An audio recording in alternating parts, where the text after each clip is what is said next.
الحمدللہ رب العالمین والصلاة والسلام علی حبیبہ محمد وآلہ وصحبہ اجمعین اما بعد فاعوذ باللہ من الشیطان الرجیم بسم اللہ الرحمن الرحیم یؤتی الحکمۃ من یشاء ومن یؤت الحکمۃ فقد اوتی خیرا کثیرا وما یذکر الا اولو الالباب اللہم سبحانک لا علم لنا الا ما علمتنا انک انت العلیم الحکیم مولایا صلی وسلم دائما ابدا اللہ حبیبک من زانت مثل السرور۔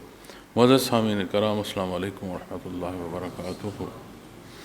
ارشاد باری تعالیٰ ہے، جسے چاہیں دانائی عطا کرتی ہیں، اور جس کو دانائی عطا ہوئی تو یقیناً اس کو بہت بڑی بھلائی مل گئی، اور صاحب خرد ہی نصیحت قبول کرتے ہیں۔ معزز سامعین کرام، انفاق فی سبیل اللہ کے حوالے سے یہ آیات کریمہ بیان فرمائی گئی ہیں، اس کے احکام بیان فرمائے گئے ہیں، اس کے نتائج، اجر و ثواب اور بڑی باریکی تک حصے قرآن کریم بیان فرماتا ہے۔ جیسے گزشتہ بیان میں حکمت کے حوالے سے گزارشات پیش کر رہا تھا، اور اسی نسبت سے وہ جو پہلا حصہ ہے کہ واللہ واسع علیم، اور اللہ وسعت والے جاننے والے ہیں، کہ جو کوئی عمل کر رہا ہے اللہ جل شانہ کی ذات خود شاہد ہے، وہ جانتا ہے، اور وہ ازل سے جانتا ہے، اور وہ واسع ہے، کوئی تنگی، کوئی کمی، کوئی احتیاج اس کی نسبت نہیں ہے۔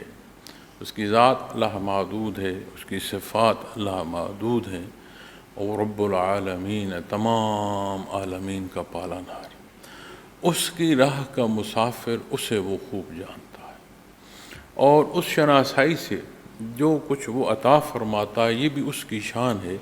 اس لیے اگر کوئی رکوع سجود میں مصروف ہے، اس کی راہ کا ایسا مسافر ہے کہ اسے جہاد بالسیف تک جانا پڑتا ہے، وہ کوئی شے خرچ کرتا ہے، چاہے وہ روپیہ پیسہ ہو، چاہے اس کی استعداد ہو، چاہے اس کی قوت جسمانی ہو، وہ خوب واقف ہے، نہ صرف عمل کو دیکھ رہا ہے بلکہ وہ بنیاد جو نیت ہے اس کے سامنے وہ بھی عیاں ہے۔ اور اللہ جل شانہ کی رضا، فرمایا یؤتی الحکمۃ من یشاء، جس سے چاہیں دانائی عطا کرتے ہیں۔ اب حدیث شریف میں آپ غور فرمائیں، حدیث شریف میں فرمایا گیا ہے کہ اللہ کریم جس سے راضی ہوتے ہیں اسے دین کی سمجھ عطا فرماتے ہیں۔ اللہ کی رضا کی نشانی دین کی سمجھ ہے، اور دین کی سمجھ جب حقیقی معنوں میں آئے گی تو دین کی سمجھ عمل تک لے جائے گی، اور اللہ کریم کی رضا کی نشانی ہے کہ اللہ جس سے راضی ہوتا ہے اسے دین کی سمجھ دیتا ہے۔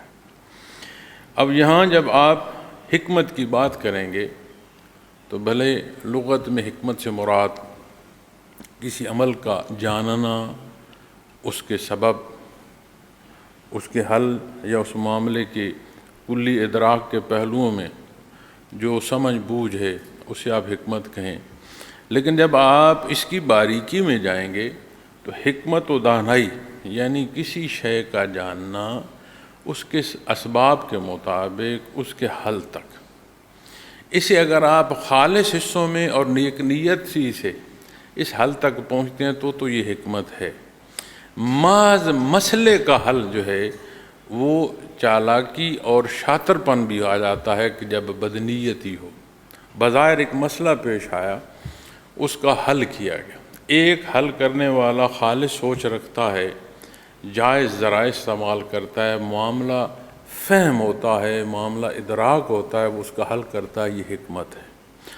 دوسرا اس مسئلے کا حل کرتا ہے، یہ نہیں خیال کرتا کہ کہیں انصاف ہو رہا ہے یا کہیں بے انصافی ہو رہی ہے، وہ اپنے معاملے کا حل چاہتا ہے، اور اس کے لیے جائز و ناجائز اسباب اور وسائل اختیار کرتے ہوئے اس مسئلے کو اپنی نظر میں حل کرتا ہے، بھلے وہ دوسروں کے لیے مزید خرابی کا سبب بن جائے۔ اس لیے کہ جو مسئلہ حکمت سے حل ہوتا ہے اس کی بھلائی عام ہوتی ہے، اور جو چالاکی اور شاطر پن سے مسئلہ حل کیا جاتا ہے جس میں نیت نہیں بدنیتی شامل ہوتی ہے، اس کا فائدہ جو ہے وہ مخصوص ہوتا ہے، وہ عام نہیں ہوتا۔ تو حکمت سے مراد صرف یہ نہیں ہے کہ مسائل کا ادراک ہو یا مسائل کا حل کر سکتا ہو، اسباب اور ذرائع کا صحیح استعمال کر سکتا ہو۔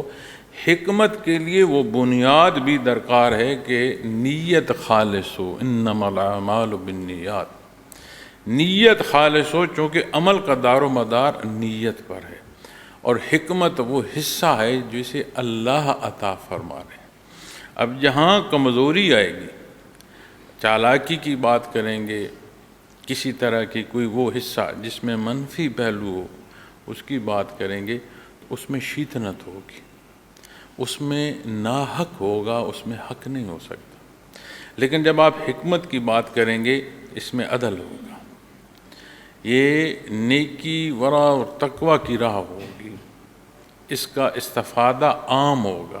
اب بظاہر میں ایک مثال آپ کو عرض کرتا ہوں کہ کسی معاملے کا حل، بالعموم معاملے پر چلے جاتے ہیں کہ اگر کوئی چوری کرتا ہے اور اس چور کا ہاتھ کاٹا جاتا ہے، اسلامی احکامات کا نفاذ ہو تو اس کا ہاتھ کاٹا جائے، بظاہر اس تک کی دسترس اور اس قانون پر عمل درآمد محسوس ہو رہا ہوگا کہ یہ شاید بڑی سخت بات ہے، لیکن اس کی جو حکمت ہے کہ اسے سزا ملی، جس کے ساتھ زیادتی اسے انصاف ملا، پورے معاشرے میں امن قائم ہوا۔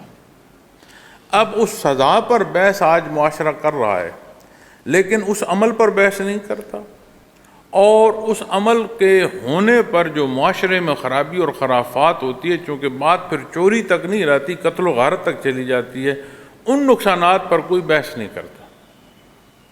اب دین کا نہ جاننا یہ ایک ایسی کمزوری پیدا کر رہا ہے کہ ہم دین سے دور ہیں، عملی طور پر بھی اور دین کے جاننے میں بھی ہم کمزوری کر رہے ہیں، اپنی اولاد کو جدت سکھا رہے ہیں، دین سے دور کر رہے ہیں، حالانکہ جدت جو ہے وہ تو ایک ذریعہ ہے، دین اسلام تو زندگی کا ایک ایک پہلو اور ایک ایک سلیقہ سکھاتا ہے۔ اس جدت کا بھی جائز اسلام طریقہ سکھاتا ہے، کہ اس جدت کا بھی جو جائز استعمال ہے وہ سکھاتا ہے۔ اسی طرح اگر کوئی اس سزا میں اپنی دسترس استعمال کرتے ہوئے اسے بچاتا ہے یا خود سے وہ عمل کرتا ہے کہ وہ جزا سزا کا مالک بنتا ہے، تو آپ غور فرمائیں اس سے فساد بڑھے گا۔ یہ تو میں نے ایک ضمناً بات ساتھ کہہ دی نا کہ جو معاشرے کی آراء ہیں وہ بے دینی کی وجہ سے، لیکن جب وہ دینی حکم کے مطابق ہوگا تو اس کی ایسی حکمت ہے کہ جو کر رہا ہے وہ بھی جزا و سزا تک پہنچے گا اور گرد و پیش بھی امن قائم ہوگا۔ لیکن وہیں اگر کوئی ذاتی حصوں میں آ کر اپنی قوت بازو سے کرتا ہے، انصاف سے ہٹ جاتا ہے، تو وہاں پھر عدلہ بدلہ بھی پیدا ہو جائے گا کہ وہ بھی بدلے کے لیے اٹھے گا، اور معاشرے میں مزید خون خرابہ پیدا ہوگا۔ اسی طرح بے شمار پہلو اور بے شمار مثالیں ہیں جو ہماری اپنی زندگی، ہماری اپنی گرد و پیش اور اپنی سوچوں سے دیکھ سکتے ہیں۔ تو اللہ جل شانہ جس سے راضی ہوں، جو اس ذات کے لیے اپنی زندگی، اپنے معاملات وقف کرتا ہے، تو اللہ کریم اس سے وعدہ فرماتے ہیں کہ اسے اپنی طرف سے بخشش کا اور زیادہ دینے کا۔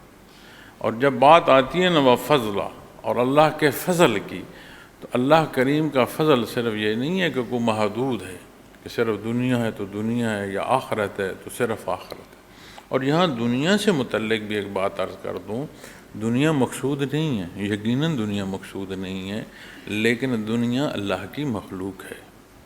اسے یہ کہنا کہ یہ دنیا کیوں ہے، یہ نہیں مراد۔ اسی دنیا میں رہنا اور اسی دنیا میں رہنے کا وہ سلیقہ جو اللہ کریم نے پسند فرمایا ہے، یہ وہ حصہ ہے جس راہ سے ہم نے گزرنا ہے۔ وہ کون سا مسافر ہے جو یہ سمجھے کہ منزل تو ہو لیکن میں راستے کو نہیں مانتا۔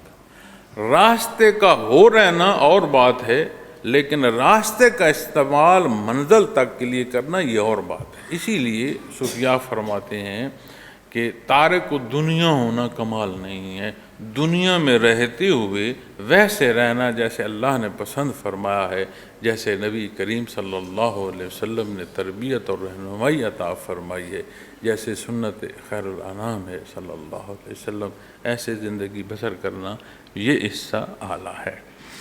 اب اللہ کریم جسے دانائی عطا فرماتے ہیں تو نبی کریم صلی اللہ علیہ وسلم نے ارشاد فرمایا اللہ جس سے راضی ہو اسے دین عطا فرماتا ہے۔ اب سمجھ آئی کہ یہ جو دانائی من جانب اللہ نصیب ہو رہی ہے، اس کا ماحصل عملی زندگی میں دین اسلام ہے۔ اس کی سوچ سے لے کر اس کے عمل تک وہ حدود و قیود قائم ہونا شروع ہو جائیں گی جو مقرر فرمائی ہیں نبی کریم صلی اللہ علیہ وسلم کی ذات اقدس نے، اور فرمایا وَمَن يُؤْتَ الْحِكْمَةَ فَقَدْ أُوتِيَ خَيْرًا كَثِيرًا، فرمایا اور جس کو دانائی عطا ہوئی تو یقیناً اس کو بہت بڑی بھلائی مل گئی۔ اب جب بندہ دین سے دور ہوتا ہے نا تو اس کے الفاظ اور ان کے معنی اپنے ہوتے ہیں۔ ہم کہتے ہیں کسی نے ظلم کیا، اسے سزا دی گئی، یہ انصاف ہوا۔ وہی جو ظلم کر رہا ہے اس سے پوچھا جائے تو وہ یہ کہے گا کہ انصاف ہے ہی یہی کہ جو کچھ میں چاہ رہا ہوں ویسا ہو۔ اب جو بات بھلائی کی آئے گی معزز سامعین کرام، تو پھر اس بھلائی کا پیمانہ بھی وہ ہوگا۔ حضرت ابن عباس رضی اللہ تعالیٰ عنہ فرماتے ہیں، آپ سے روایت ہے کہ حکمت قرآن ہے، اور قرآن کی حکمت کا حصول جو ہے وہ قرآن کی تفسیر ہے۔ اب جب آپ قرآن کریم کی تفسیر پر جائیں گے تو آپ صلی اللہ علیہ وسلم کی ذات اقدس سے باہر ایک ذرہ نہیں آپ جا سکتے، ان حدود پر رہیں گے جو آپ صلی اللہ علیہ وسلم نے مقرر فرمائی ہیں۔ یعنی آپ بات کلام ذاتی کی کریں گے تو پھر اس کے آگے آپ آئیں گے وہی غیر متلف کی جو ارشادات محمد رسول اللہ صلی اللہ علیہ وسلم۔ آپ احکام اسلام کی بات کریں گے تو آپ کے سامنے سنت خیر الانام آئے گی۔ زندگی کا ایک ایک پہلو ہمیں قرآن کریم کی جو حدود و قیود ہیں وہ سکھلاتا ہے، سمجھاتا ہے، ہماری رہنمائی کا سبب ہوتا ہے۔ اللہ کریم امتی کا وہ رشتہ، وہ تعلق، وہ انس، وہ محبت، وہ عقیدت عطا فرمائیں کہ یہ جو اقرار ہے یہ اقرار ہمارے اعمال تک ہو۔ اسے آواز کی ضرورت نہیں ہے، اسے عمل کی ضرورت ہے کہ ہم نعرے مارتے رہیں لیکن ہمارے اعمال جو ہیں وہ خلاف شریعت ہوں۔ نعروں سے بہتر اور درست حصہ جو ہے وہ یہ ہے کہ ہمارے اعمال کی آواز گونجے۔ اور اے امت محمد رسول اللہ صلی اللہ علیہ وسلم، اپنے ماضی سے سیکھ۔ تیرے نعروں کی گونج نے دنیا میں اسلام کا نفاذ نہیں کیا، تیرے اعمال جو ہیں اللہ جل شانہ نے اسباب میں اسے داخل فرمایا ہے کہ اس کے نتائج جو ہیں وہ مخلوق تک ایسے مرتب ہوئے کہ جہاں تک دین اسلام پہنچا وہ لوگ دین اسلام کا حصہ ہوتے چلے گئے، محکوم نہیں کہلائے۔ دنیا کی تاریخ شاید ہے کہ قومیں غالب بھی آئی ہیں اور قومیں محکوم بھی ہوئی ہیں، لیکن جو قومیں غالب آئی ہیں انہوں نے ظلم ڈھائے ہیں، اور جو محکوم ہیں وہ محکومی کی چکی میں پستے رہے ہیں، ضم نہیں ہوئے۔ دین اسلام کی جو ترویج ہے یہ ایسا انداز ہے کہ دین اسلام جہاں تک پہنچا وہاں کے لوگ ضم ہوئے، حصہ بنے، انہوں نے اختیار کیا، وہ غازی اور شہداء کہلائے۔ یہ تاریخ ہے۔ دکھ تو اس بات کا ہے کہ ہم انحطاط کی ان حدوں کو پہنچ چکے ہیں کہ ہمارے پاس تاریخی حوالے بھی جو ہیں وہ غیر کے ہیں، ہم اس قابل نہیں رہے کہ ہم اپنی تاریخ سے آشنا ہوں۔ آپ غور فرمائیں، 23 سال میں دین اسلام کا ظہور ہے، قرآن کریم کا نزول 23 سال میں ہوا، دور افتادہ بیابانوں میں، کمزور اور نحیف حصوں میں، اور عدد کے حساب سے دیکھیں، مال و دولت اور وسائل کے حساب سے دیکھیں، بندہ حیران رہ جاتا۔ لیکن اللہ کریم کا احسان ہے اور نبی کریم صلی اللہ علیہ وسلم پر خصوصی کرم ہے، اور آپ کی ذات کی شان ہے جو اللہ نے بلند فرمائی کہ وہی 23 سال میں نہ صرف خطۂ عرب میں اسلام کا نفاذ ہوا، خطۂ عرب سے باہر جو لشکر روانہ ہوا وہ بھی وصال نبوی سے پہلے آپ صلی اللہ علیہ وسلم نے روانہ فرمایا، حکم دیا تھا۔ تو 23 سال کے عرصے میں ایک فرد سے پورے نظام حکومت اور گلوبلی دنیا تک کے اصول و ضابطوں کے سامنے آ کر حقائق کا ضابطہ قائم کرنا یہ کوئی عام بات نہیں۔ ہمارے لیے جو رہنمائی ہے، جب ہم قرآن کریم پڑھتے ہیں، جب ہم نبی کریم صلی اللہ علیہ وسلم کی آپ کے فرمان دیکھتے سنتے ہیں، آپ کے حصے جو تعلیمات کے ہیں ہم تک پہنچتے ہیں، جب آپ کی کیفی حصوں کو ہم اختیار کرتے ہیں، تو بات بڑی واضح ہے کہ تعلیمات محمد الرسول اللہ صلی اللہ علیہ وسلم موجود ہیں، کیفیات محمد الرسول اللہ صلی اللہ علیہ وسلم موجود ہیں، تو یعنی قرآن کریم اور اس کے حدود و قیود قائم ہیں، یہ حفاظت الہیہ میں ہیں، قیامت تک کے لیے اللہ نے اسے حفاظت عطا فرمائی ہے۔ جب یہ محفوظ ہے تو اس کا جو نتیجہ ہے وہ کیسے غیر محفوظ ہو سکتا ہے؟ آج بھی ضرورت ہے کہ ہم بعمل ہوں، نتائج ویسے مرتب ہونا شروع ہو جائیں گے جیسے تاریخ اسلام میں واقعات ہمارے سامنے بڑے آویز ہیں اور شہادت دیتے ہیں۔ یہ جو ایک محکومی کا انداز ہم نے اختیار کر لیا ہے، اس کا بھی سبب یہی ہے کہ ہم حکمت سے کام نہیں لے رہے، ہم شاطر اور چالاک کا جو پہلو ہے اسے استعمال کرتے ہیں۔ یہ کیسے حاصل ہو؟ اب یہ آیات کریمہ میں نے عرض کی انفاق فی سبیل اللہ سے، اللہ کی راہ میں خرچ کرنا۔ ہم تو دعائیں کرتے ہیں یا اللہ مجھے تو رزق بہت دے، میں تیرے غریبوں کا پالن ہار ہوں گا۔ بھائی کمال ہے دعا کرنے کی بھی۔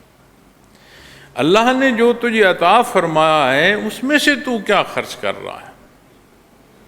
کیا آپ نے صحابی رسول صلی اللہ علیہ وسلم کا آپ نے واقعہ نہیں سنا جنہوں نے مہمان کو بلایا اور کھانا اپنا پورا نہیں دیا، جو ہے اسے بجھنے کے قریب کر دیا، اندھیرا ہو جائے، اور خود صرف ہاتھ چلاتے رہے تاکہ مہمان کو محسوس نہ ہو، لیکن وہ کھانا جو ہے کھا لے پیٹ بھر کے۔ تو آج ہمارے معاملات کیسے ہیں؟ کیا ہم کسی غریب اور نادار کا لقمہ چھین نہیں لاتے؟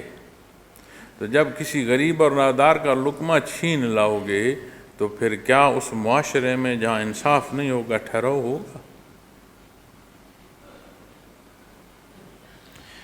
موضوع نہیں ہے، وگرنہ اس لقمے پر دل چاہتا ہے کہ بحث کروں، اور جو آج معیشت پر شور شرابہ کیا جا رہا ہے اس پر بندہ بات کرے کہ یہ شور شرابہ ہے کیا اور ہم کر کیا رہے ہیں۔ جو کر رہے ہیں نتائج تو وہی آنے۔ فرمایا جس کو دانائی عطا ہوئی تو یقیناً اس کو بہت بڑی بھلائی مل گئی۔ اب بھلا ہوگا تو بھلا کیسے ہوگا؟ حتیٰ زرتم المقابر، اس راہ کا اختیار کرنا جس نے اپنے مقبرے سے اپنی قبر تک پہنچانا ہے، کون سا ہو؟ ایسی قبر ہو کہ جس میں اعمال صالح ہوں تاکہ جنت کے باغیچوں میں سے ایک باغیچہ ہو، یا ایسے اعمال ہوں کہ دوزخ کے گڑھوں میں سے ایک گڑھا ہو۔ پہنچنا تو اس مقبرے تک ہر ایک نے ہے۔ اب اسی اللہ کی راہ میں جو دینا ہے، اس سے متعلق حدیث شریف میں آپ دیکھیں، بخاری شریف کی حدیث ہے کہ 2 فرشتے اترتے ہیں ہر روز۔ جو اللہ کے نام پر خرچ کرنے والا ہے اس کے لیے ایک فرشتہ دعا کرتا ہے کہ اللہ اس کا بدل اسے دے، اور دوسرا فرشتہ جو ہے وہ بد دعا کرتا ہے، وہ کہتا ہے جو بخل کرتا ہے یا اللہ اسے برباد کر دے۔ اب دونوں کے پاس جو کچھ ہے وہ اللہ کا دیا ہوا ہے، ایک اللہ کی رضا کو جا رہا ہے، ایک خواہشات نفسانی کو جا رہا ہے، ایک کو آبادی ملے گی، دوسرے کو بربادی ملے گی۔ اب اختیار اس کے پاس ہے جو عمل کر رہا ہے، مالک نے زبردستی نہیں فرمائی، صفت رحمانیت سے ہر کوئی مستفید ہو رہا ہے۔ ایسا نہیں ہے کہ جو انکار کر رہا ہے، کفر کر رہا ہے، شرک کر رہا ہے، اللہ کریم نے اس کی سانس بند کر دی ہو، اس کے وجود نے سانس لینا چھوڑ دیا ہو۔ اسے خوراک نہ مل سکے، اس کا وجود خوراک ہضم نہ کر سکے، صفت رحمانیت سے ہر کوئی مستفیض ہو رہا ہے، اس لیے کہ یہ امتحان گاہ ہے۔ لیکن جب تک فرصت ہے، اور جس دن فرصت تمام ہوئی اس دن پھر بات مشکل ہو جائے گی۔ آج ہم دار دنیا اور دنیا کے حالات، اقوام عالم، مظالم، کتنی پہلوؤں سے گفتگو کرتے ہیں، کاش کہ ہم اپنے آپ کو دیکھ پائیں، کاش کہ اپنی حقیقت جان پائیں۔ جب ہم نہیں دیکھ رہے، ہمارے اعمال درست نہیں ہو رہے، سمجھ آ رہی ہے کہ پھر حکمت سے ہم خالی ہیں۔ حکمت سے کیوں خالی ہیں؟ اس لیے کہ اللہ کریم کے احکامات کے مطابق ہم عمل نہیں کر رہے۔ یہاں بات انفاق فی سبیل اللہ کی ہو رہی ہے، تو انفاق فی سبیل اللہ کے مطابق کون چلے جس کی ساری معیشت سود پر انحصار کرتی ہو، جو اللہ اور اس کے حبیب کے مقابل کھڑا ہو؟ تو ہم اس حکمت تک کیسے پہنچ پائیں گے کہ اللہ کریم یہ ہمیں حکمت عطا فرمائے، اور یہ حکمت سے ہماری بھلائی جو ہے وہ ہمیں نصیب ہو، کہ یا بھلائی اسے کہتے ہیں جس سے آج ہمارا معاشرہ گزر رہا ہے، جس سے آج ہم گزر رہے ہیں، جس میں آپ اپنے ایک ایک رشتے کو جانچ کر دیکھ لو۔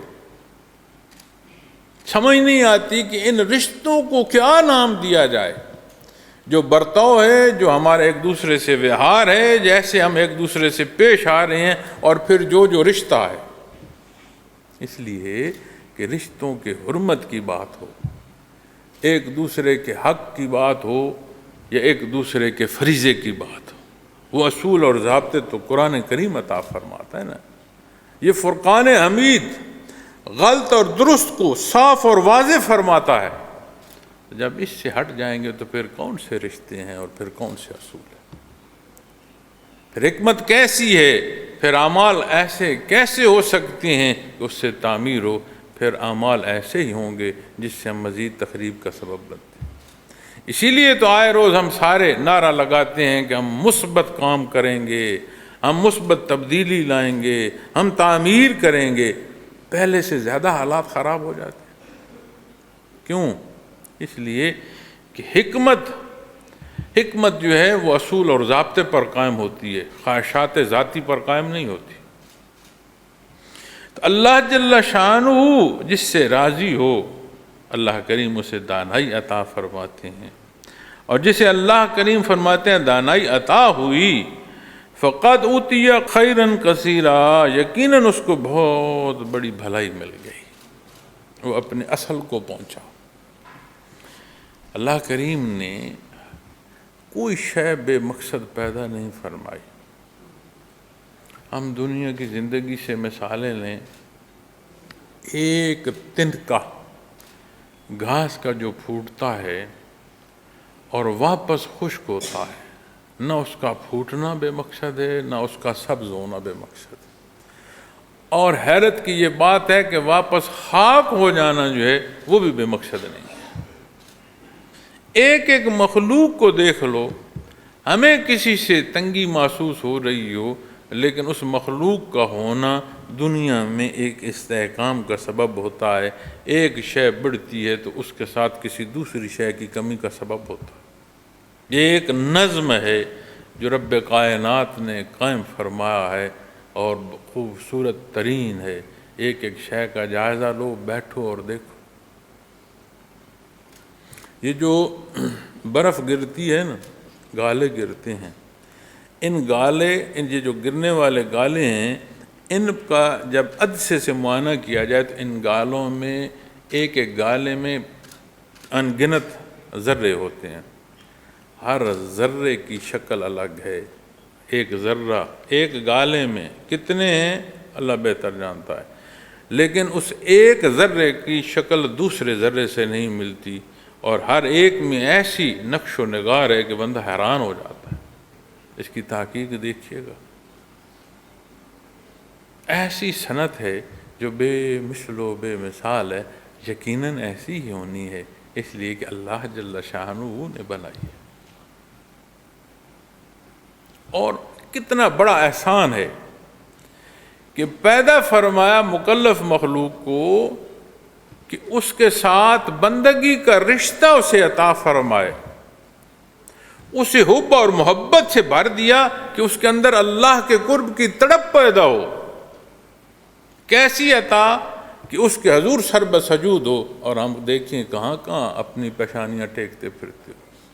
اس نے تمہیں جذبہ محبت، تمہیں قلب عطا فرمایا کہ اس کی محبت سے یہ قلب سرشار ہو، یہاں تڑپ اس کی ذات کی ہو۔ اور دیکھو ہم کس کس کی محبتیں پالتے پھر رہے ہیں، دھکے بھی کھاتے ہیں، دھوکے بھی کھاتے ہیں، باز نہیں آتے۔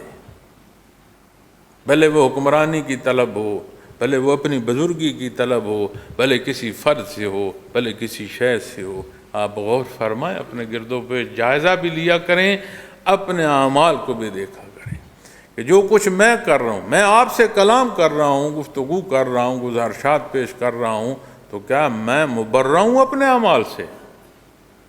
یہ جو میں کلام کر رہا ہوں اللہ جانتا ہے اس کے پیچھے نیت کیا ہے، میں کر کے کیا آیا ہوں، یہاں سے جا کر کیا کروں گا آپ جانے نہ جانے میرا اللہ جانتا ہے۔ تو میں جب گفتگو کروں تو میں آپ کو تو بعید رکھوں، اول تو میں اپنی ذات کو رکھوں کہ جو میں کہہ رہا ہوں کیا میں بھی اس پر عمل پیرا ہوں۔ اور یہ آج ہمارے معاشرے کی بہت بڑی ضرورت ہے۔ ہماری بہت ساری تلخیوں کا سبب یہ ہے کہ ہم دوسرے کو مشق کرتے ہیں، اس پر بحث کرتے ہیں، ذات کو چھوڑ دیتے ہیں۔ دوست ملتے ہیں نا عرصے بعد، تو ایک دوسرے کو دیکھ کر جب ایک کہتا ہے نا کہ یار تو کتنی عمر گزار بیٹھا، تو اسے یہ کہنے کی ضرورت نہیں ہے کہ تیری بھی اتنی گزر گئی ہے، چونکہ صبح وہ بھی اپنا آئینہ دیکھ کر آیا ہوتا ہے۔ تو معاشرے میں انحطاط کلی پہلوؤں پر آتی ہے، لیکن اس سے یہ نہیں مراد اس انحطاط میں بندہ بہہ جائے، یہ نہیں شان بندے مومن کی، یہ بات نہیں جچتی امت محمد رسول اللہ صلی اللہ علیہ وسلم کو کہ وہ اس بہتی روش کے ساتھ وہ بہہ جائے، نہیں، یہ اسے دین اسلام نہیں سکھاتا۔ اسے رب کائنات نے کلام ذاتی سے نوازا ہے، اور اس کی بلندی اس کی پیشانی کو منظور فرمایا کہ اس کا حضور سر بسجود ہو، لیکن ایسے سر بسجود ہو نسیماہم فی وجوہہم من اثر السجود، ایسی نہیں کہ حرام کے لقمے کھائے اور پھر کہ میرے رکوع سجود مقبول نہیں، ایسے نہیں۔ اس حق کے مطابق جب سر بسجود ہوگے تو دنیا کی زندگی میں تمہاری پیشانیاں جو ہیں وہ چمک اٹھیں گی، وہ نشانی ہوں گی، موت کی سختیوں میں بھی مسکراؤ گے، چاہے جائے کہ حیات کے لمحوں میں تڑپ رہے ہو۔ تو کیا یہ حکمت ہے جس پر ہم زندگی بسر کر رہے ہیں؟ معاشرے میں افراد کا چناؤ جو ہم کرتے ہیں، غور فرمائیے ہمارا پیمانہ کیا ہوتا ہے۔ اب جب بات اللہ کے نام پر دینے پر آ رہی ہے، بات رمضان المبارک کی ہو، بات زکوٰۃ کی ہو، صدقات کی ہو، عشر کی ہو، کسی معنوں میں بھی لے لیں، ہم اول تو پورا دے نہیں رہے، جو کچھ دے رہے ہیں وہ پھر کسی پر احسان کرتے ہیں کہ بجائے تنخواہ کے یہ جو اللہ کے نام کا حصہ ہے یہ سے دیں تو پھر سارا سال اس سے کام کرا لیں، اور کچھ نہ ہو تو میری تشہیر تو ہو جائے۔ یہ وہ معاملے ہیں کہ جن میں ہم زندگی بسر کر رہے ہیں معزز سامعین کرام۔ لیکن بالعموم یہ معاملہ ہے، یہ جو ہے نا صبح شام دن رات یہ جو زندگی کی حرکت چل رہی ہے، یہ سائنٹیفک ترقی سے نہیں چل رہی، یہ نور ایمان سے قائم ہے۔ اس سے مراد یہ نہیں ہے کہ ہر شے جو ہے وہ بکھر گئی ہے، جیسے کہتے ہیں نا آٹے میں نمک کوئی حیثیت نہیں رکھتا، نہیں میاں حیثیت رکھتا ہے، ذائقہ بدل دیتا۔ یہ نہیں ہو سکتا کل معاشرے میں اتنی بے دینی ہوگی ہو کہ کہیں دین نہ ہو، ہم نہیں ہوں گے، ہم گناہگار ہوں گے، ہمارے اندر 100 غلطیاں گناہ ہوں گی، لیکن اللہ کی مخلوق میں ایسے لوگ ضرور ہیں جنہیں تعلیمات محمد رسول اللہ صلی اللہ علیہ وسلم نصیب ہیں، جنہیں کیفیات محمد رسول اللہ صلی اللہ علیہ وسلم نصیب ہیں، جو اس اندھیرے میں بھی روشن قلوب لیے پھرتی ہیں، جن کے قلوب میں ایمان مزین ہے، اور اس کا سبب ہے کہ دنیا قائم ہے، ہر شے کے قیام کا ایک نظام ہے۔ لا تقوم الساعة حتى لا يقال في الأرض اللہ اللہ او کما قال محمد رسول اللہ صلی اللہ علیہ وسلم۔ دنیا قائم ہے تو یہ نوری ایمان سبب ہے، وگرنہ یہ ختم ہو جاتی، اپنا وجود کھو دیتی۔ تو فرمایا جس کو دانائی عطا ہوئی تو یقیناً اس کو بہت بڑی بھلائی مل گئی۔ اب محترم سامعین کرام، جو ابدی حیات ہے، اخروی حیات ہے، جو ہمیشہ کی ہے، جو وہاں کامیاب ٹھہرا، حقیقی کامیابی تو وہی ہے۔ خیبر کے قلعوں کی فتوحات میں جب وہاں نبی کریم صلی اللہ علیہ وسلم جلوہ افروز ہوئے تو ایک واقعہ ملتا ہے، ان قلعوں میں ایک غلام، حبشی غلام چرواہ تھا، مال مویشی چرایا کرتا تھا۔ تو وہ جب شور مچا کہ اس طرح مسلمان آ گئے ہیں، پھر آپ صلی اللہ علیہ وسلم کا تذکرہ کیا گیا کہ آپ یہ کہتے ہیں اور اللہ کے حکم کی دعوت دیتے ہیں، یہ مسائل ہیں، تو وہ بھی کچھ نہ کچھ سنتا رہا۔ تو جب محاصرہ ہوا تو وہ اپنی بکریوں کے چرانے اور اسی میں تھا، لیکن متجسس ہوا۔ وہ تجسس اسے نبی کریم صلی اللہ علیہ وسلم کی طرف لے آیا۔ اللہ کا بڑا نظام ہے، فرمایا ہے نا، اللہ جل شانہ وَمَن یُؤْتَ الْحِکْمَةَ فَقَدْ أُوتِیَ خَیْرًا کَثِیرًا، جسے چاہے اسے یہ خیر عطا فرما دے۔ یُؤْتِ الْحِکْمَةَ مَن یشاء، جسے چاہے عطا فرما دے۔ یہ دانائی بھلائی ہے۔ تو اللہ جل شانہ نے احسان فرمایا، کون سی عطا اپنے بندے کی پسند تھی؟ اللہ قادر مطلق بہتر ہے۔ آپ کی طرف چلا تو گرفتار کر کے پیش کیا گیا، تو پوچھنے پر اس نے وہ واقعات بیان کیے، کہا آپ کو یہ دعوے نبوت بیان کرتے ہیں، اخروی حیات کی بات کرتے ہیں، جنت اور دوزخ کی بات۔ تو اس نے عرض کی کہ اگر میں کلمہ پڑھ لوں، غریب مسکین غلام، بچی کچی کھانے والا، سارا دن محنت مزدوری اور پسینوں میں شرابور رہنے والا، ظاہری حیثیت یہ کہ پاس بٹھانا کون چاہے، متجسس ہوا کہ اگر میں کلمہ پڑھ لوں تو کیا اللہ مجھے بھی جنت دے گا، میں بھی بخشا جاؤں گا؟ نبی صلی اللہ علیہ وسلم نے فرمایا یقیناً اب اس کے بخت۔ اس نے عرض کی کہ میں کلمہ پڑھتا ہوں، میری جو ذمہ داریاں دیکھو، ایمان نے کسی نے کوئی فقہ تو اس نے کیا پڑھی، نور نبوت کی ایسی چمک اسے نصیب ہوئی، ایسا اثر اسے نصیب ہوا کہ پہلا حصہ جو انہوں نے عرض کیا، یا رسول اللہ صلی اللہ علیہ وسلم جو میں نے کلمہ پڑھا ہے، جو میرے ذمے یہ بکریاں انہیں میں کیسے ان کے مالکوں تک پہنچاؤں؟ عین جنگ ہے۔ آپ نے فرمایا واپس قلعے کو ہانک دو، اپنے مالکوں کو پہنچ جائیں۔ شہداء کے حوالے سے کہ اگر میں یہاں شہید ہوا تو کیا مجھے بھی اللہ جنت دے گا، میں بھی بخشا جاؤں گا؟ وہ آنے سے اس لشکر کا حصہ ہونے تک چند سوالات ملتے ہیں، اور آپ صلی اللہ علیہ وسلم اس مارکے کے بعد جب گزر رہے ہیں تو آپ صلی اللہ علیہ وسلم نے ایک جگہ میت سے ایک طرف ہو کر گزرے تو عرض کی گئی، یا صلی اللہ علیہ وسلم یہ تو وہی وجود ہے اس غلام کا جو کلمہ پڑھا، اسلامی لشکر میں شامل ہوا، شہید ہو گیا۔ تو آپ نے فرمایا اللہ نے اس کے وجود کو جنت کی خوشبو سے بھر دیا، اس کے پاس اس کی خدام جو ہیں وہ بیٹھی ہیں، میں مخل نہیں ہونا چاہتا، میں اس لیے ادھر سے گزر رہا۔ اب آپ غور فرمائیں کتنی زندگی ملی، کتنی تعلیم اور تربیت ملی، وہ جو معیت ملی آپ صلی اللہ علیہ وسلم کی، اس نے ایمان کے ان درجوں پر پہنچا دیا، غیر صحابہ کی ساری مخلوق جمع ہو جائے، اس حبشی غلام کی جو جوتی کی خاک ہے وہ اعلیٰ ہے، اس کے برابر نہیں ہو سکتی۔ لیکن آپ اس میں بھی اس چند لمحوں کی زندگی میں بھی دیکھیں کہ نور نبوت کا جو عکس اسے نصیب ہوا، اس نے اس مقام پر ایمان کے حصوں پر پہنچایا، لیکن عملی زندگی میں پہلی جو کلام اس گفتگو میں ملتا ہے جو آپ کے حضور عرض کی گئی کہ مالک کی بکری اس تک کیسے پہنچے، اصول اور ضابطہ بدل گیا، اور اللہ کے نام پر وہ قربان ہو گئے۔ درجہ صحابیت نصیب ہوا۔ تو آج امت محمد رسول اللہ صلی اللہ علیہ وسلم کے اندر حکمت کہاں تلاش کریں؟ جہاں ہوگی وہاں اس کے اعمال بھی پھر اس طرح ہوں گے نا جیسے قرآن بیان فرماتا ہے۔ تو اگر محض دعوی ایمانی ہے اور اعمال نہیں ہیں تو پھر اس دعوے کی شہادت تو نہیں ہے۔ تو اللہ جس سے راضی ہو اسے دانائی عطا فرماتے ہیں، اور فرمایا جسے دانائی عطا ہوئی تو یقیناً اس کو بہت بڑی بھلائی مل گئی۔ اس دنیا کی زندگی کی بھلائی ہے کیا؟ اس کو دیکھو تو صحیح، جانچو تو صحیح۔ ہر شے کسی مقصد کو ہوتی ہے، شے کا مقصد تکمیل ہو تو وہ بھلا ہے، اس کو بھلائی ملتی ہے۔ کبھی غور کیا میں اور آپ اس دنیا میں کیوں پیدا ہوئے؟ ہمیں قرآن کیا بتاتا ہے؟ ہمیں نبی کریم صلی اللہ علیہ وسلم کیا ارشاد فرماتے ہیں؟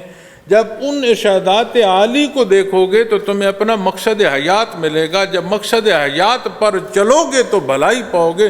تو سمجھ آئی بھلائی اپنے مقصد حیات کی راہ کا مسافر ہونے کا نام ہے، اس سے ہٹ کر بھلائی نہیں ہوگی۔ دین رواجات کا نام نہیں ہے، ضابطہ حیات ہے۔ اس ضابطہ حیات کے مطابق ڈھل جاؤ۔ یہ نہ دیکھو کون کیا کرتا، دیکھو تم کیا کر رہے ہو۔ آج ہم اس وقت میں زندگی بسر کر رہے ہیں، حدیث شریف میں آتا ہے قرب قیامت میں جو سود نہیں کھاتا اس کے گلے تک بھی سود کی جو خاک ہے وہ پہنچے گی۔ آج ہم اپنے معاشرے کا جائزہ لیں تو ایسا نہیں ہے کیا؟ جو سود نہیں کھا رہا اس کے وجود پر بھی جو ایک ایک تند کپڑے کی ہے وہ سودی نظام سے بنی ہوئی ہے۔ حق حلال کما کر لا رہا ہے، جس کپڑے میں روٹی لحاف کے طور پر کپڑا استعمال کر رہا ہے وہ سودی تندوں سے بنا ہوا ہے۔ جہاں رکوع سجود کر رہا ہے وہ جو حصے ہیں سودی تنوں سے بنے ہیں۔ جس میٹیریل کو، جس سامان کو استعمال کرتے ہوئے مساجد تعمیر کر رہے ہو سودی نظام سے بن کر آئی ہیں۔ تو کیا وہ وقت نہیں ہے قرب قیامت کا؟ جو سود نہیں کھاتا، لین دین نہیں کرتا، یہ سود کی آلودگی اس کے گلے تک کیا آج نہیں پہنچ رہی؟ تو کیا ہم سارا سود کھانا شروع کر دیں، یہ حرام کھانا شروع کر دیں؟ اختتام پھر دوزخ ہے، تو پھر اس روش کی اختتام سب کے لیے پھر آئے گی۔ میں مکلف نتائج کا نہیں ہوں، میں مکلف دوسرے کا نہیں ہوں، ذات کا تو مکلف ہوں۔ کہتے ہیں وہ کچھ پیسے لے لیے تھے، دعا کریں اللہ سے نجات دے۔ کیا کیا تھا؟ بینک سے سود لیا۔ اب بھی رجوع اللہ رہتا ہے، تو غفور الرحیم ہے، معاف فرما دیتا ہے۔ لیکن عجیب حال ہوتا ہے کہ سود لیا ہوا ہے تو اللہ مدد فرمائے بہتر ہو جائے، بندہ حیران ہو جاتا ہے۔ گردن کاٹ کے کہتے ہو حیات کی دعا کی جائے۔ تو بھلائی آج اگر دیکھنی ہے تو ان اعمال کو اختیار کرنا ہے جو رب کائنات نے مقرر فرمائے، جو نبی کریم صلی اللہ علیہ وسلم نے اختیار فرمائے، اور فرمایا یقیناً اس کو بہت بڑی بھلائی مل گئی۔ وما یذکر الا اولو الالباب، اور صاحب خردی نصیحت قبول کرتے ہیں، عقل مند۔ دنیا کی عقل مندی کیا ہے؟ بہت سارا دنیاوی علم ہو، ایسا ہو جو دوسروں سے برتری دے دے، دنیا کی حیثیت ایسی ہو، مال و دولت ایسا ہو جو باقی مخلوق پر مجھے برتر کر دے، میری قوت بازو اور میری طاقت ایسے ہو کہ میرا تسلط قائم ہو کہ مخلوق مجھے مانے۔ اگر ان تینوں پہلوؤں کو میں لفظ فرعونیت کہہ دوں تو کیا یہ درست معنی ہے؟ اور اسے میں فرعونیت کہوں تو فرعونیت کا اختتام بھی دیکھا ہوا ہے قرآن کیا فرماتا ہے۔ جب جہاں فرعونیت ہوئی وہ کامیاب تو نہیں ہوئی، ناکام بھی ہوئی، ذلیل و رسوا بھی ہوئی۔ انہی پہلوؤں کو اگر ہم صاحب خرد ہونا کہہ دیں، کہتے ہیں یہ بے وقوف لوگ ہیں۔ آج کے اس جدید دور میں داڑھی کا ہونا، نماز کا کہنا میں عبادت کر رہا ہوں، یہ آج کی زندگی میں کہاں ضرورت ہے؟ جدید دور کے جدید تقاضے ہیں، لیکن یاد رکھنا جو کچھ ہمیں دکھایا جا رہا ہے، جو کچھ ہمیں بتایا جا رہا ہے، جو دکھا رہے ہیں، جو بتا رہے ہیں، وہ بھی جانتے ہیں کہ یہ جھوٹ ہے، ہم انہیں دھوکہ دے رہے ہیں۔ ہم اس جھوٹ اور دھوکے کو دیکھ کر، سن کر، پھر آپس میں بحث کرتے ہیں۔ کمال ہے۔ ہوا چلتی ہے، اپنے دیو کو شیشہ دیا جاتا ہے، وہ تحفظ ہوتا ہے۔ جتنی برائی پھیلائی جا رہی ہے اتنا نیکی پر کاربند ہو۔ دین مولوی صاحب کا نہیں ہے، کیفیت پیر صاحب کی ملکیت نہیں ہے، اللہ کی طرف سے ہے، اللہ کی مخلوق کے لیے۔ وہ غفور الرحیم تو یا ایھا الناس پکارتا ہے، ارشاد فرماتا ہے، دعوت حق تو تمام اولاد آدم کو عطا فرماتا ہے۔ اور غور فرمائیں، اس دعوت کا جواب لا الہ الا اللہ محمد رسول اللہ صلی اللہ علیہ وسلم، رحمت باری تعالیٰ جو ہے وہ پھر سمیٹ لیتی ہے۔ جس سے وہ راضی ہوتا ہے اسے حکمت دیتا ہے، حکمت اسے بھلائی نصیب کرتی ہے۔ بھلائی کیا ہے؟ کیا دنیا میں ایسی قوت اور طاقت مخلوق کو نہیں ملی کہ انہوں نے خدائی کے دعوے کیے؟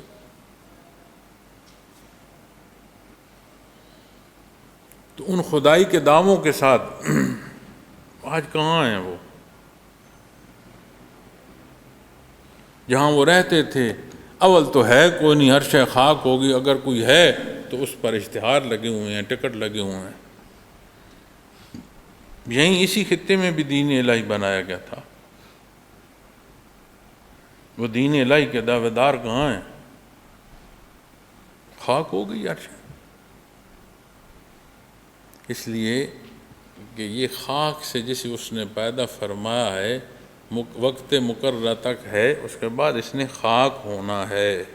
یہ ضابطہ ہے، یہ اصول ہے، ایسا ہونا ہے۔ یہ جو ہونا عطا فرمایا ہے، اس میں کیسے رہ رہے ہو؟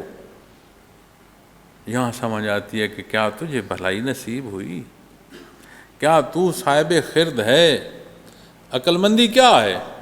عقل مندی یہ ہے کہ اللہ جل شانہ نے جس مقصد پر پیدا فرمایا اس مقصد کو سمجھتے ہوئے اس مقصد پر زندگی بسر ہو جائے۔ کئی دفعہ لوگ پوچھتے ہیں تعارفی پہلوؤں میں، تو میں مشائخ کے حوالے سے انہیں ایک بات عرض کرتا ہوں۔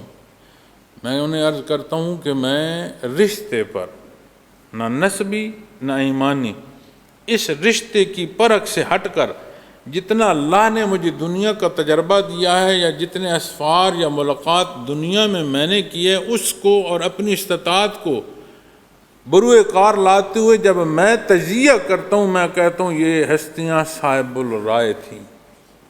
صاحب الرائے جانتے ہو کسے کہتے ہیں؟ جس طرف وہ رخ کر دیں حتمی رائے دیں کہ ایسا کرو تو یہ درست ہے۔ صاحب الرائے ہونا یہ نور ایمان سے ممکن ہے، ویسے نہیں ممکن۔ تو اللہ کریم نے ہستیوں پر ایسا احسان فرمایا، جس شعبے کی رائے دو بندہ حیران ہو جاتا ہے، لگتا ہے ساری زندگی انہوں نے اس شعبے میں بسر کی۔ لیکن ایک شعبہ جو ذکر اللہ کا ہے، جو کیفیات قلبی کا ہے، جو کیفیات محمد الرسول اللہ صلی اللہ علیہ وسلم کا ہے، اس پر انہوں نے ساری زندگی ایسی صرف کر دی، کوئی دوسری رات اور کوئی دوسری بات نہیں سوچی۔ تو سمجھ آتی ہے کہ آپ ان کی تعریف یا ان کے تعارف میں پوچھتے ہو تو سمجھ آتی ہے کہ اس ساری عقل و خرد ہے نا، یا اولی الالباب، نصیحت کون؟ صاحب خرد، عقل مند۔ تو جو صاحب الرائے ہونے کی حیثیت رکھتا ہے، اس نے تمام شعبوں کو چھوڑ کر ایک شعبے پر ایسا قائم ہوا کہ تا دم واپسی اس پر قائم رہا۔ اللہ نے اسے یہ قائم رہنا نصیب فرمایا۔ تو آج عقل مندی کیا ہے؟ میرے لیے عقل مندی یہ ہے کہ بے شمار مخلوق جمع ہو گئی اور میں بس مگن ہو جاؤں دار دنیا میں۔ آپ کے لیے عقل مندی کیا ہے کہ بے شمار حیثیتوں کے لوگ ہیں، بیچ میں بیٹھے رہیں، کسی سے تعلقات استوار ہو جائیں گے۔ لوگوں سے شناسائی ہو جائے گی، بڑے عام لوگ بھی ہیں تو طاقتور لوگ بھی ہیں، یا لوگ مان رہے ہیں تو چھوٹے چھوٹے پیر بن جائیں۔ میرے لیے اور آپ کے لیے دانائی اس میں کیا ہے؟ میرے لیے آپ کے لیے یہ امانت ہے۔ اللہ سے دعا کیا کریں اور پوری اپنی قوت سے اس پر عمل کیا کریں کہ ہم اس امانت میں خیانت نہ کریں، اپنے دم واپسی تک اس امانت کو خالص اللہ کی مخلوق تک پہنچانے کا اپنا سبب کرتے رہیں، زندگی اس پر تمام ہو۔ میری اور آپ کی حکمت اس میں ہے، میرے اور آپ کی عقل مندی، صاحب خرد ہونا، حکمت کا حصول ہونا، اس حکمت کے حصول سے اعمال کیا ہیں کہ دین اسلام جو نصیب ہے اس پر خالص قائم رہیں اور یہ امانت اللہ کی مخلوق تک پہنچاتے رہیں، اپنے سے آنے والے، اپنے سے بعد والوں کے لیے جو حصے ہمارے ذمے خالص چھوڑ جائیں۔ تو کیا یہ ایسے باتوں سے ہوگا؟ لیکن جب ہم مشائخ کی زندگی کو دیکھتے ہیں، گھنٹوں محنت اور مجاہدے ہیں، اور محنت اور مجاہدے سے نہ بھاگا کرو، شوق کیا کرو، اللہ توفیق دے گا اور زیادہ نصیب ہوگا۔ اس لیے کہ فرائض کی تکمیل کے بعد جو اس کی محبت میں تڑپ ہے عبادت کی، یہ اس مقام پر پہنچاتی ہے کہ اللہ فرماتا ہے میں اس کی آنکھیں ہو جاتا ہوں، میں اس کے کان ہو جاتا ہوں، میں اس کی زبان ہو جاتا ہوں، اور میں اس کے ہاتھ اور پاؤں ہو جاتا ہوں۔ یعنی اسے ہر وہ پہلو پسند ہے جو رب کائنات کو پسند ہے، اور اسے کوئی وہ شے پسند نہیں جو اللہ نے ناپسند فرمائی۔ تو جو وقت لائے ہو اس پر محنت فرماؤ، جو وقت زندگی کی فرصت کا جہاں ہے دیکھو، صاحب خرد ہونا یہ ہے۔ اور اللہ کی راہ پر یہ کسے نصیب ہو رہا ہے؟ یہ نہیں کہا کہ وہ دنیا کی ضرورت پوری کر رہا ہے، بھلے اس نے ایک لقمہ انفاق فی سبیل اللہ کے لیے دیا ہے، اس کی شرف قبولیت پر بھی یہ سارا وہ عطا فرما سکتا ہے، وہ قادر ہے، محتاج تو نہیں ہے نا۔ انحصار تو نیتوں پر ہے۔ اللہ کریم ہماری کمی بیشیاں معاف فرمائے، ہمیں اپنی محبت عطا فرمائے، اپنے حبیب صلی اللہ علیہ وسلم کی محبت عطا فرمائے، دین اسلام کی سمجھ، عمل کی توفیق، مخلوق تک پہنچانے کی استعداد عطا فرمائے۔ وآخر دعوانا الحمدللہ رب العالمین۔